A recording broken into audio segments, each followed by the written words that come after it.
a bit of a duality of emotion when I see overseas crews competing at Henley. I want them to do well because they've made the trip and they've made the effort to come and race here and support the regatta. But equally, I want to see British crews leading the rowing circuit internationally. So it's tricky to sort of balance my emotion. But I'm pleased to see South Jersey having a good row down the course and at least being able to enjoy their race through the enclosures because they've got a comfortable margin. A huge comfortable margin there. I think it's interesting when you say about the balance. Definitely, I mean, I can only really summarise it in one way. I want all crews to have a good race. And even when I was racing myself, I didn't mind if I lost, as long as it had been a good race. It's very generous of you. Well, obviously you do mind, but, you know... Can't think of anything worse than losing. Well, yeah. I mean, that probably is just the way I look at the world. But we can see race 165 leaving the state boat, so 164 still very much underway, but South Jersey in control. Another US crew here, Miami International Row House of the United States of America. They have flown out of the blocks, Tom. They have indeed, on the Berkshire station closest to your screen, I suppose left-hand side now, up against Molesey Boat Club, a club that need no introduction. Distinctive black blades on the Buckinghamshire and station. And potentially the angle that we are looking at, but the Americans look like they have absolutely stormed it out of the blocks. Well, we'll find out. Is this the commentator's curse striking again? Oh, it might be. I really apologise, girls, if I have. But they're looking like they've stormed out of the blocks. Quite a lot of looking over, I think, quite sensibly, actually. We've seen a lot of crews, both from the UK and from abroad, struggling with their steering as they come out of Temple Island. But both of these girls staying their lines really well. And it looks like, Joe, you were right. Miami with around a length. It's certainly looking like they have taken by the ball by the horns and run with it, so to speak. Yeah, the two girls in this crew, Maya and Sarah, won gold in the Florida State Championships in the double, so a crew with a bit of pedigree here. And they also won gold at the US Rowing Southeast Regional Championships in the quad. So no surprise. Is that both this season, Tom? They're both this season, so no surprise that they've made the trip across to Henley Women's to test their mettle. It's interesting that, you know, this course is so famous. Whether it be Henley Royal, Henley Women's, or any of the match racing that occurs here. There's something special about racing on Henley Reach. Looking like there's been a bit of steering there from Molesey coming over, but again, might be possibly be our angle. Yeah. Can't see the umpire's flag yet. Not sure if perhaps that's... They both seem to be leaning in opposite directions, which I suppose is making them go in a straight line, but it does look a slightly tricky style to master. Not sure if perhaps that's our camera angle deceiving us, but at the moment, Miami enjoying the better of the opening exchanges. Around a length and a half to the good.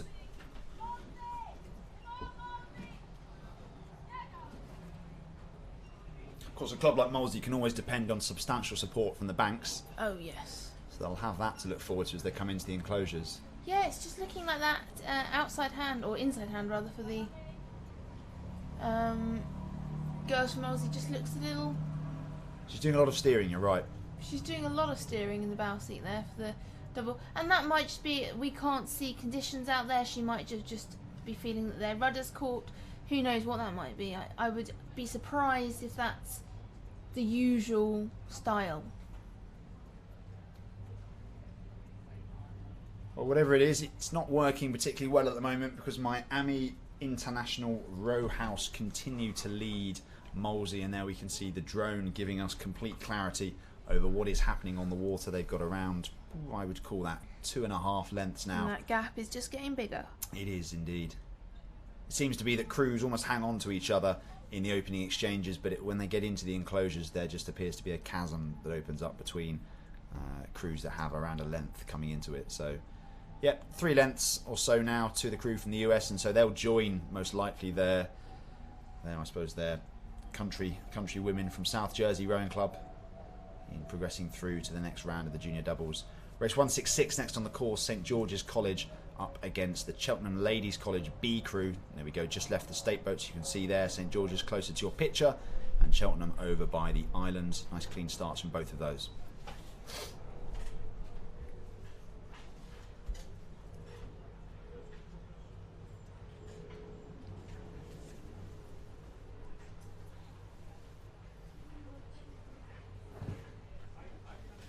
find the island is always so deceptively long. I always think it's like the first, I don't know, minute off the stake boats, but actually it's often... Feels longer.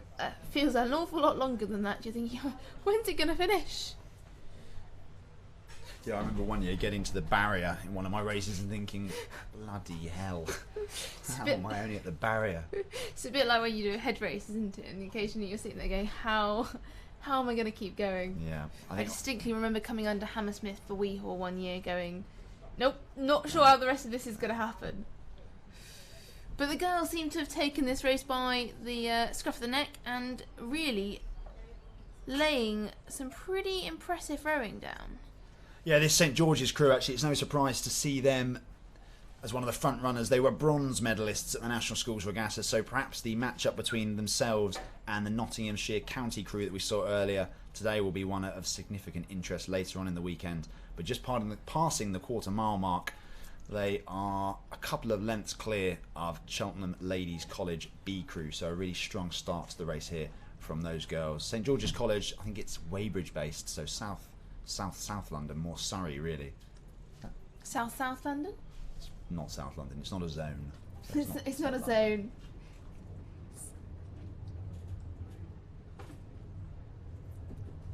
Looking like they're just sculling incredibly well. I think ultimately, earlier when we were talking about, can you just win by grit? I don't think you can in these events, Tom. I think there has to be a huge degree of skill, you know, when you start going, right, what we're going to focus on for the next 20 strokes. And those girls seem to be keeping the technique as their number one priority. Yeah, sculling really proficiently, actually. Has to be said. Nothing less than I'd expect, actually, from sort of national medalists. But not making any mistakes here. Fundamentally doing all the easy things well and all the hard things well as well, by the looks of things. Just passing the barrier. Is there anything easy in rowing, though? I don't know, I think there are easier rudiments of a stroke. I think there are easier things to get right, and people often forget. They think it's, you know, we need the backsplash on the catch and you need to be extracting the right way. And you think just put the blade in the water and sometimes just pull hard. I mean, that is simplifying it greatly, but whatever the St George's College girls are doing, it's working because they have a comfortable margin of lead over Cheltenham College girls B. So we move back to the start with a fancy transition for race number... I do like this transition, it's very fancy. 167, Maidenhead Rowing Club on the Berkshire station, up against Sir William Perkins School on the Buckinghamshire station. This is Heat 8 of the junior doubles. Maidenhead just looking like they've got the snappier start coming out past the island. But distances there are quite difficult to spot, Tom. You're much better than I.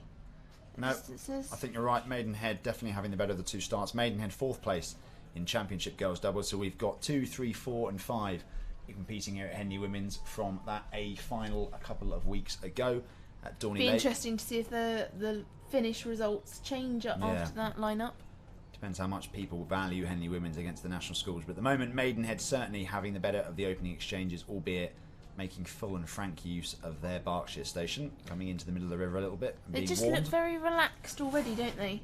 You know, they seem to have very quickly settled into their race pace and gone, our nose is ahead now, even if we are the same speed for the rest of the course, we will win. Which is always quite a comforting thought.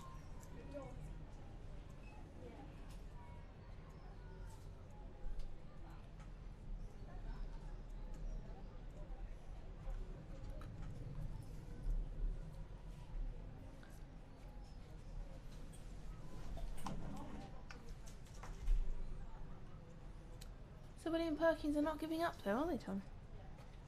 I think if anything the gap between them is closing.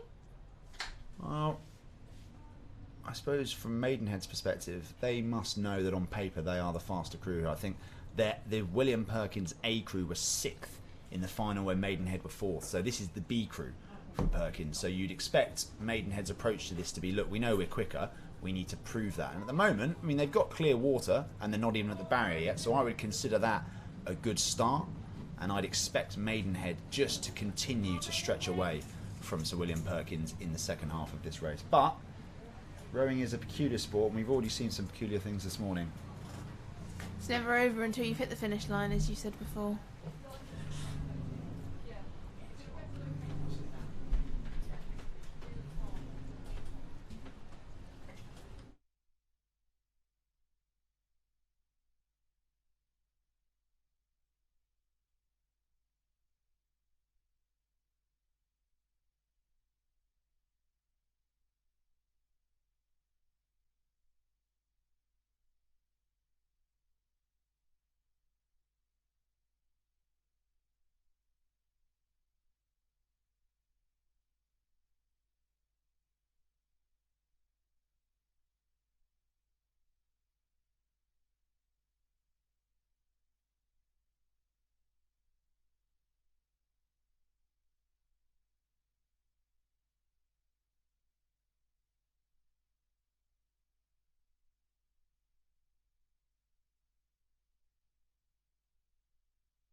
So Are we they can see crossing, now or are race they? 168 on the course.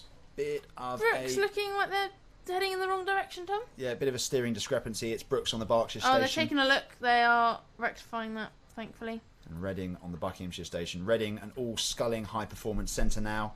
And that bearing out, actually, that's a really, really smart quad. I was going to say that is pretty proficient sculling there, Tom. Leading Brooks by about a length. But Brooks had their foot on the rudder for most of the first 50 strokes, so that's not a surprise. Probably not helping the boat speed. But this is showing the difference between having specialism in sculling and learning the skill and the art of it compared to having to kind of be a jack of all trades as the Brooks rowers are, because they spend most of the year in sweep boats. So, I mean, the programme that Brooks rowing have, particularly with the women under Dan Janes, has been phenomenal this year. They've had fantastic results and really have shown how much they can improve in the space of one season. But when you're against someone like a club like Reading who specialise in sculling, you're on the back foot already. Reading really looking quite impressive. Yeah, Reading sculling really well, actually. I always love it when they wear matching kit. Mizuno matching kit, for that matter. Coming down the I'm course. not sure we're allowed to advertise. I'm not advertising. Same manufacturer do the boat race. That's also advertising.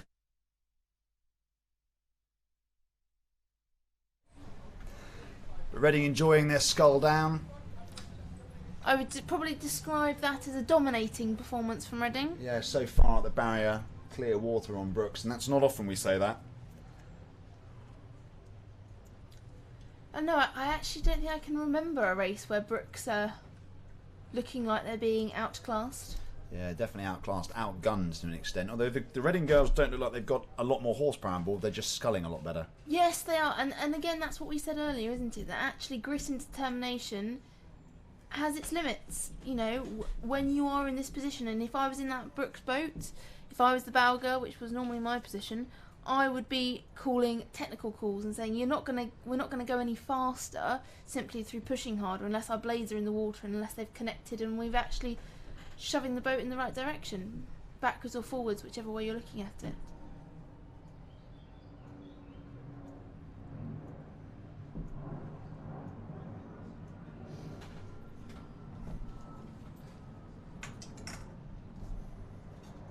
But if there's anything that we can guarantee for a Brooks race is that they will not give up until they've crossed the finish line. So I would say, although this is a dominating performance from Reading, it's one to keep an eye out for.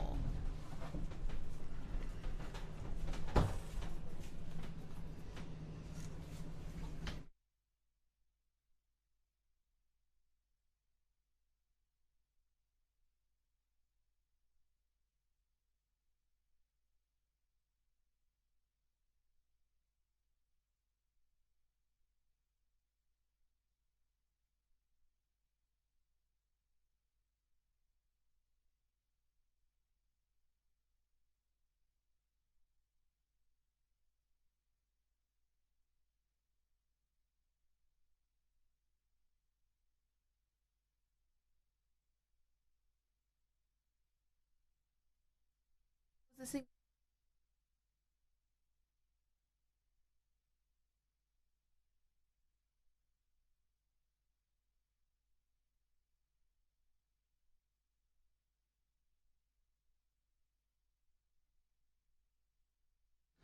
So as you can see there on your screen, in race 168, Reading leading Brooks and continuing to lead Brooks. They've led Brooks right from the off here. Sculling down towards the line. They've just held all the Brooks attacks off in really impressive style. So we've now got race 169 on the state boats, which is heat 6 of the Aspirational quads, and it's AASR Skol of Amsterdam, Netherlands, up against Delftse Studenten Ruwe-Einiging Protaus Eritus. Combination from the Netherlands, up against the University of Gloucestershire, Worcester University on the Buckinghamshire station. The Dutch crew getting out pretty well there. Yeah, it's interesting to see how many composite crews we've got here this year, Tom, because I think it's become something more common now to have the composite crews, to be able to mix clubs. There's not such an allegiance of, you know, I can only compete for my club, and to see two composite crews coming against each other here, it's an art as well, competing in a composite crew, and it's certainly looking like Gloucester, Worcester have got a slight edge as they come out of the island. Quite a significant edge by the looks of it. Yeah, sculling well. Two composites up against each other, one from Holland and one from Great Britain. There's a definite art, Tom, to sculling in a composite crew as well, because you have to be able to blend, be adaptable, be flexible. You've got to be able to merge two styles previously into one in a very short period of time. Most of these girls will have only been rowing together a matter of weeks because of distances, because of commitments. So it's very impressive to be sculling this well from both crews in such a short period of time. Yeah, I think it's pretty well balanced at the moment. And I think the lead has been lost. It's been overturned. Yeah, the Dutch coming through. The Dutch just looking like they've just got a bit more power per stroke, don't they? The confidence with which those blades are going in at the front end, there's absolutely no hesitation. Bang in and straight back out again. They're looking incredibly composed and confident. So proven by the fact they're just edging away. I'm not sure where Delftse Studenten Protaus Eritus hail from in the Netherlands, but I know that Angerman Amsterdam Studenten Ruwe-Einiging are from the Amsterdam part of the world, so I'm not sure if these two crews row against each other a lot or compete on the same stretch of river, but the fact that they've come together for this event just again bears out how important Henley Women's has become as a global event for female rowers. And here we go, the Dutch up half a length as we approach the barrier of this heat of the Aspirational coxless quads. Got to be careful of our steering here as we come towards the booms, and I think they've corrected that.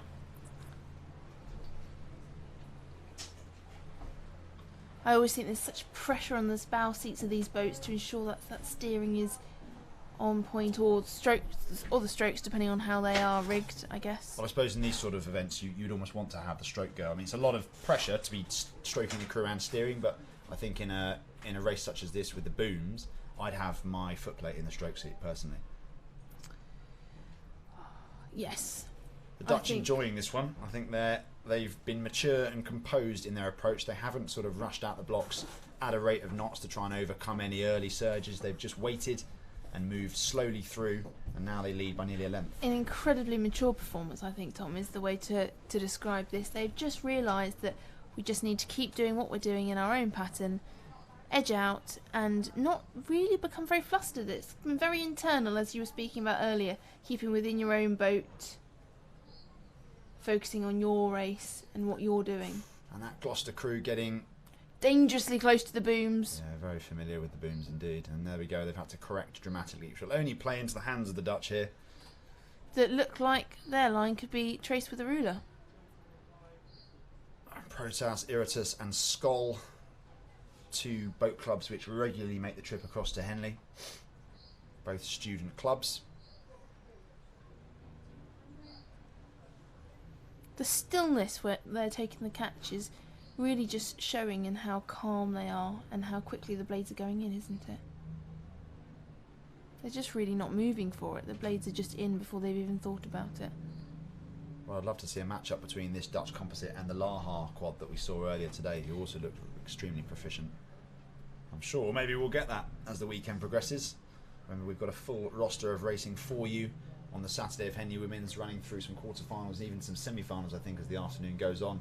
And then tomorrow, semi-finals in the morning, and finals all through the afternoon after the lunch break.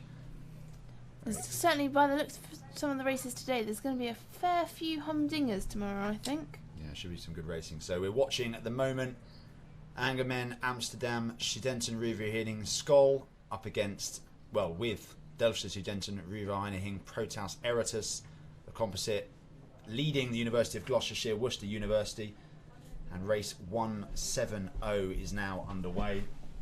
University of Glasgow on the Berkshire station and Gloucester Hartbury on the Buckinghamshire station. Gloucester Hartbury, of course, one of the most talented and equipped junior crews on the circuit. I'm not sure if there is this is their junior crew that led the final of the Championship Girls Quads until the final few metres where they caught a crab.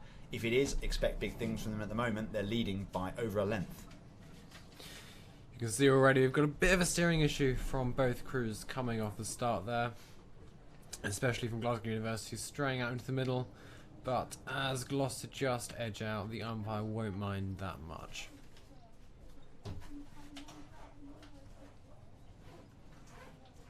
Yeah, so Gloucester Hartbury, of course, a specialist sporting academy, and rowing is something of a specialism for them within that. They've won 3 of the last 4 Diamond Jubilee Challenge Cups, opting not to compete last year, but back with a vengeance in 2019. As I said, they led the national final for quads up until, I think, stroke, with about 10 strokes to go, and they caught a crab and only had finished 4th in the end, allowing Henley to come through them. But they'll be back at the Royal with only one thing in mind, a return to the summit of junior women's rowing, and here they're putting in a really good performance to lead the University of Glasgow by some 2 or 3 lengths as they come towards our fixed commentary position. You can just see there the absolute strength, both physically and technically, within this Gloucester boat. All the girls are looking very comfortable, very relaxed, taking that stroke rate down, as we've said so many times, just to conserve that energy that they'll no doubt need later on as the weekend progresses.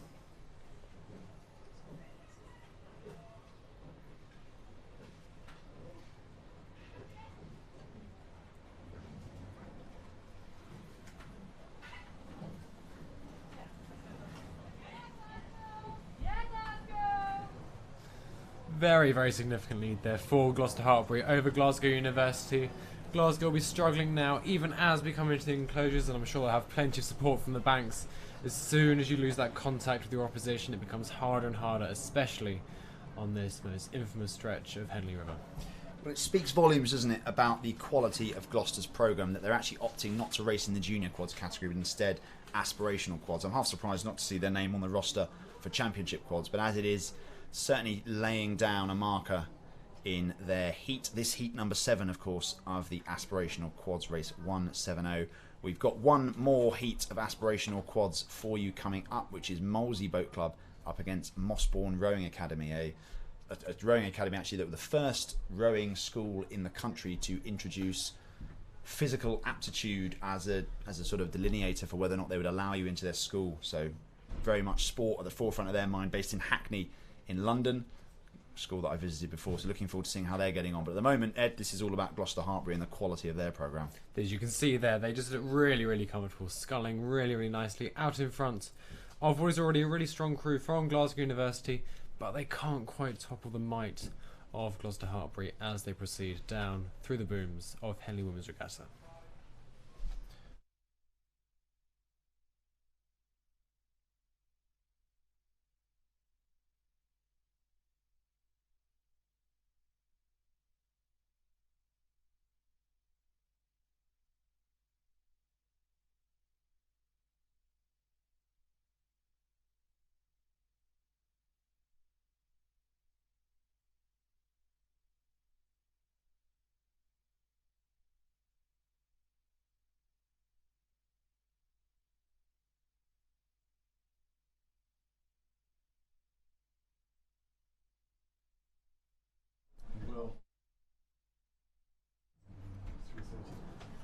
So just enjoying watching Gloucester Hartbury make their way down the course past the enclosures, and so we can move back up for my final race of my stint this afternoon. Ed and I will be off air in a minute, being replaced by the capable Greg Davies and his team, Will and Izzy. But we watch as we see Molesey and Mossbourne leave the stake boats. Molesey on the Berkshire station and Mossbourne Rowing Academy on the Buckinghamshire station. Good starts from both crews, nice and clean. No early dramas that I can see. Although you might have spoken too soon, there was quite dramatic steering there from Molesey. A crew that, of course, that is very, very tight there. Oh, that's not good at all. Yep, I did speak too soon. That's the classic commentator's curse. Both crews actually being warned by the looks of things. Molesey in particular, they steered right into Mossbourne coming out of Temple Island, which is a shame actually. We don't like to see that. I know it's an accident, but it does impact the dynamic of the race, and Molesey actually coming out better as a result of that near clash. Molesey now leading by around 3/4 of a length ahead of Mossbourne. Molesey, of course, a crew and club that need no introduction, produce year upon year fantastic scullers and oarsmen and women, of course. They go on to represent Great Britain, national and international level, and many of whom will make the trip over to the States to study and progress their own careers even further. At the minute, though, it's all about the dynamic of this Molesey quad as they go through the quarter-mile marker, having recovered from that early drama in this final heat of the academic quads.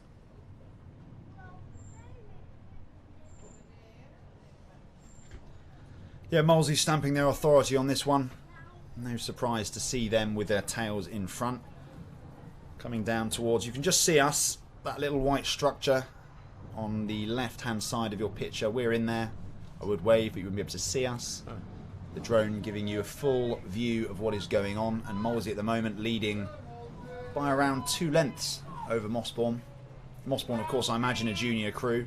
Interesting again to see them in the aspirational quads category and not the juniors, but selectors' decisions are selectors' decisions. You can hear there a shout from Mossbourne. They want to kick on, try and relinquish some of that lead that Molesey had built up, but passing the barrier, Ed, Molesey with a comfortable margin of control over this one. Definitely. We could hear as they came past the commentary box that support for Molesey on the bank. Many Molesey supporters out today if you were to walk down through the Regatta enclosure. Mossbourne being in this category, as we mentioned a second ago, just speaking volumes about the way that junior rowing really is coming on in the UK. Producing some fantastic crews, and even if today they can't quite rival the might of Molesey, they certainly are putting on a good performance. So with that, watching Molesey scull away, it seems an appropriate time to leave you in the capable hands of Greg, Will and Izzy. They'll be guiding you through the next couple of hours of racing here at Henley Women's Regatta, starting with junior coxed fours.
So to welcome from Will and myself, Greg Davis, joining the commentary team on the Saturday afternoon of Henley Women's.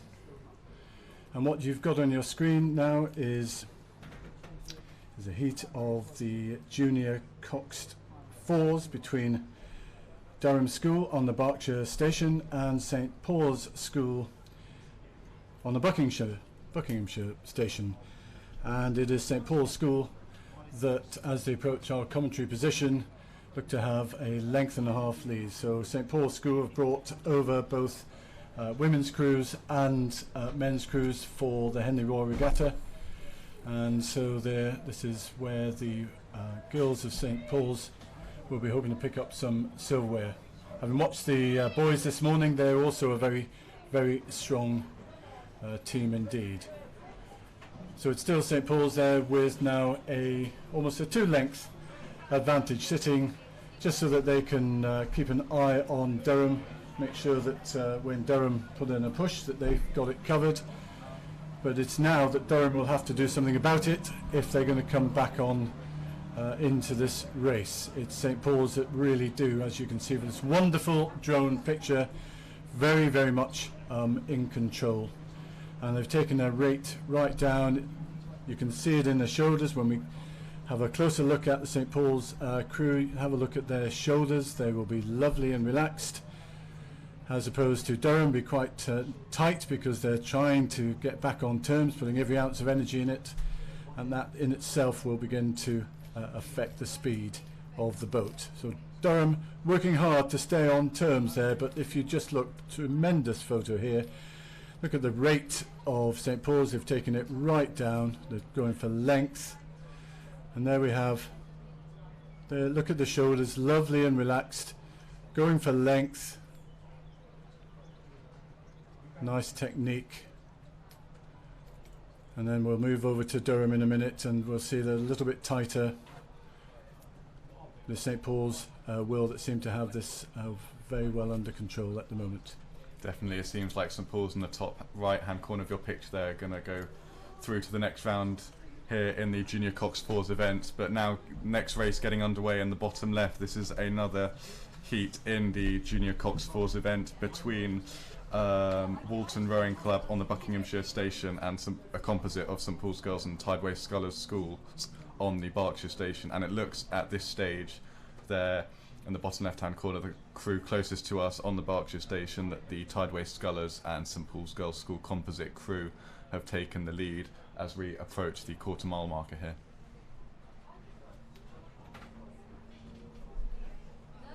We're going back to the previous race there of St Paul's, still well in control, and I think we can probably leave them now, so that barring any tremendous mishaps, the St Paul's School from America who will go through in this heat of the Coxed Fours. So we turn our interest, as Will says, to the St Paul Girls Tideway composite against Walton. So St Paul's, Tideway.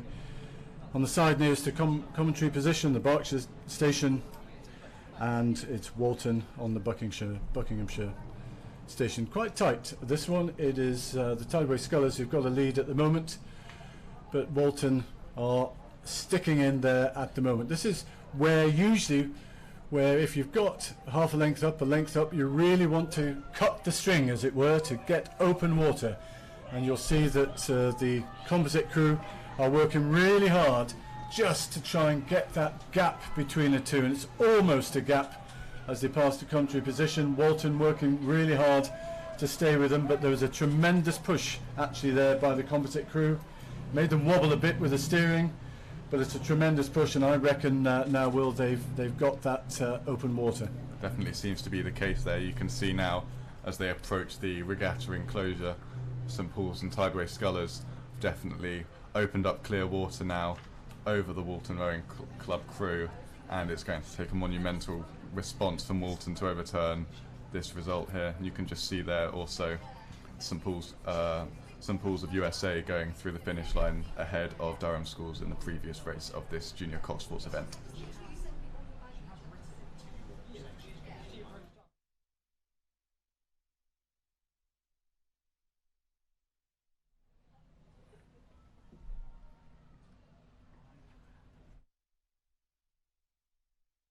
Okay. That's a lovely picture there of the composite crew.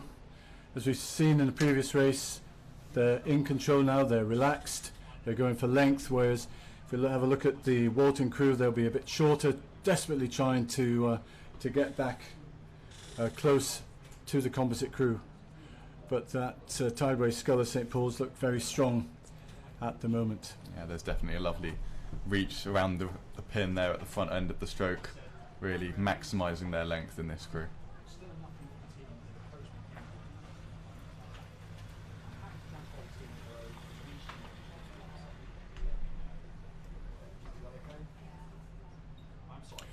So we go, now your screen is split, we go to have a quick look at the next race, which is Godolphin and Latimer.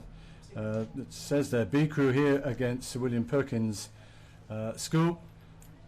They just started and it looks pretty tight, but Will tells me he knows quite a bit about the crews in here. So what do you know, Will? So we'll begin with the Godolphin crew. As you said, it is their B crew. We just saw earlier in the previous race shot their A crew paddling up ready for their heat, so Godolphin have done an amazing job to have both of their top coxed fours qualify through past the time trial for this event. And we can see here that the Godolphin crew, their Grace Lane in the bow seat as the camera pans round, actually leading this top crew from the Sir William Perkins School as we exit Temple Island. Of course, this crew is coached by Dan Safdari, who's achieved recent successes coaching the GB squad in Munich Regatta this year, and also coaching the Coupe de la Jeunesse junior men's 8, 2 gold medals last year.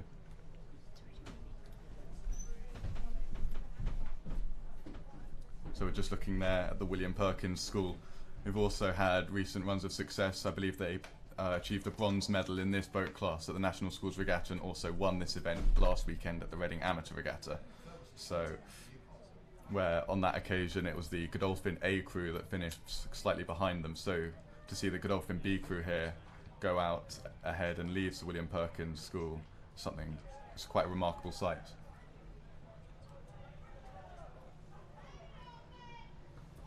So it's certainly a tight race, Will, and as you say, Godolphin throwing everything at this early on. Sir William Perkins, they'll be a bit surprised by that, I would imagine, and that will send the butterflies running around. And as you say, they're canvas behind Sir William Perkins at the moment, and the stroke, they're just having a quick skelly over to the left to say, why aren't we getting over these Godolphin? They shouldn't be where they are. What's going wrong? But actually Godolphin rowing really, really well, and at this moment look very strong, and it's Sir William Perkins who are looking a bit rattled. Seems to be the case, although Sir William Perkins have made that move now, and as they came past the commentary position, their bow ball was in front, but only slightly. So now as they come through the barrier, you can see there in the Godolphin crew, that middle pairing of Louise and Maddie just really maximising the length, powering that Cox 4. And there's still not much between these two crews as they come past the tents and the regatta enclosure.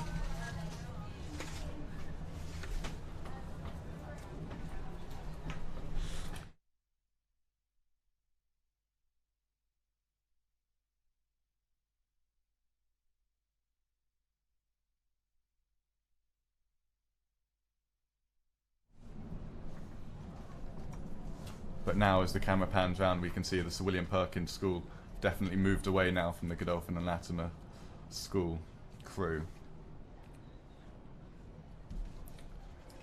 Well done, Godolphin. They really brave row right at the beginning there to really push Sir William Perkins. It definitely gave them a bit of a shock, and they had to wake up pretty quickly. As we move on to the next race, this is our fourth heat of the junior coxed fours, and this is between Glasgow Academy, Glasgow Schools Composite, and Stratford upon Avon Boat Club. And don't be surprised to see the Scots look stronger here. This Aberdeen Glasgow Schools group, very, very strong these days, pushing pupils over to the Scottish University St Andrews, Edinburgh, and they themselves are doing very, very well indeed. So we've got the Glasgow schools on this Berkshire station. They've just taken an early lead over Stratford upon Avon. And again, Stratford is a junior club that's really come on in the last 10 years. Some great coaching down there by Stephen Will. and the junior section there, they put so much time in going around to the local regattas there. And it's not a surprise at all to see the Stratford-upon-Avon girls rowing so well. But it's these Scottish girls who've gone out. They're slightly overrating the Stratford-upon-Avon, but they might just be comfortable at that rating. Certainly a lovely rhythm as they're coming up. And don't forget, these are coxed crews, so the umpire really shouldn't be getting involved if the cox is doing their job. And they're steering a good line coming down here. I don't know, Will, you've been down here for a couple of days now. We've had an awful lot of rain come down, as you know, in the last few days. Do you think that's affected the stream for today's racing? I think it might have. We can see that there's still quite a fast stream on the river, and also it seems to be quite high as well, the water level. So that might have the effect of maybe the crews having to adapt their race plans initially when they've been training on the course throughout the week and they've had this rain, and now the fact that the rain's cleared, it's just a different mental change rowing in the rain compared to this sunshine on the water here. But of course, as the coxes will have studied all the YouTube videos about how to steer the best line at Henley, and I would say that the Glasgow schools have made full use of being out of the stream in the first half mile of this race, and they've really pulled away now from Stratford on Avon, where the advantage actually should move over to Stratford for that. But as you can see, these fantastic drone pictures, it is at Glasgow schools. You see them inching over a little bit, trying to get into the better water there, and they've now got a 3 to 4 length advantage. So this is a crew, obviously we'll have to look at the times, but this is a crew that we're going to need to look out for in the quarters and the semis. I reckon that they could certainly reach the semi-finals. This could be a really tough competition, Will. Yeah, that definitely seems to be the case. This Glasgow school of really extending their advantage. They're not giving Stratford-upon-Avon any indication to that Stratford-upon-Avon cox that they're going to paddle the rest of this course out. You can see them there still really making sure that they put this race to bed.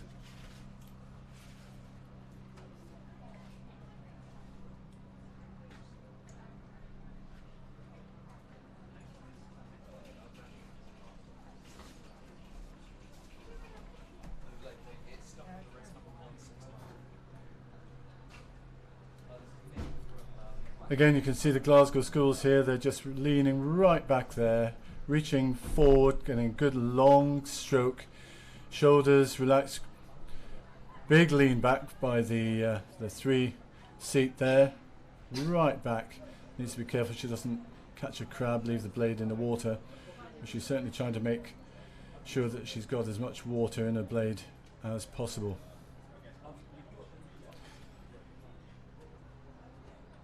So as they move away, we're looking forward now, Will, to the championship quads.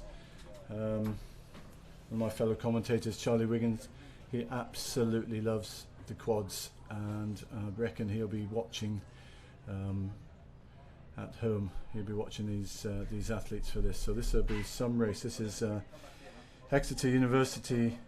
It will be against Leander Club.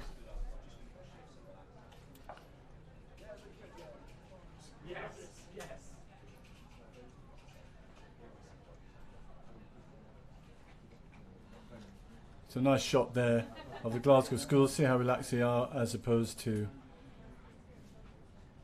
Stratford-upon-Avon, who are really trying to put everything into it, but I think it's going to be a bit late. And here we go. The championship quads. This is Exeter on the Berkshire side, Leander Club on the Bucks side. Now, of course, everyone who even someone who knows little about rowing, will be expecting Leander Club to dominate this event, but actually the Exeter girls have had some really good races this season. They'll be pushing hard. Remember, no cox in this, so you could see the Exeter girls getting quite close to the bow line, and they've now moved away because what they don't want to do is move from that bow line straight into those wooden barriers. So it's Leander stroking right out. you could see there in the Exeter crew off the start in the stroke seat, Bella Daniels really charging the crew off the line. They know they're up against strong opposition here in the form of Leander, and as we come off Temple Island, you can see that Leander have about a length lead over this crew from Exeter, coached by Richard Tinkler.